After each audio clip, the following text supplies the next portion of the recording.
কেমন আছেন সবাই? দেখছেন মাছ কুটছি। হ্যাঁ, এটাই বাস্তব। অনেক দিন, অনেক মাস পরে নিজেই নিজেদের পুকুর থেকে জাল দিয়ে মাছ ধরলাম এবং স্ত্রী ও মেয়ে মাছ কুটছিল।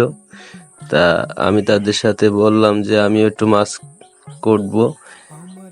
আজকে নতুন একটি অভিজ্ঞতা কাজ করলাম। আপনারাও এরকম অভিজ্ঞতার কাজ করবেন, করে ফেসবুকে আপলোড করে দেখাবেন, এতে অন্যরা উৎসাহিত হবে। আসলে আমাদের পরিবারে যারা আছে, মা, স্ত্রী, মেয়ে বা বোন, যারা প্রতিনিয়ত সংসারের কাজ করে, তাদের সাথে আসলে আমাদের কাজ করে দিয়ে তাদেরকে সহযোগিতা করা আমাদের একান্তই কর্তব্য, দায়িত্বের ভিতরে পড়ে। তা আপনারা দেখতে থাকুন। আজকে নতুন একটি অভিজ্ঞতা কাজ করলাম।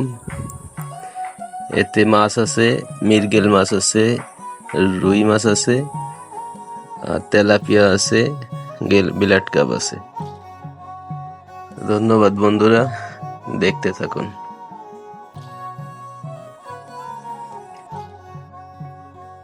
যদি দেখার ইচ্ছা হয় তোমার নিঠুর মনে লয়, কালিন্দির ঘাটে আইসো দুপুরের সময়। যদি দেখার ইচ্ছা হয় তোমার নিঠুর মনে লয়, কালিন্দির ঘাটে আইসো দুপুরের সময়। আমি জল ভরিবার ছল করিয়া দেখব নয়ন ভরিয়া, জল ভরিবার আমি জল ভরিবার ছল করিয়া দেখব নয়ন ভরিয়া।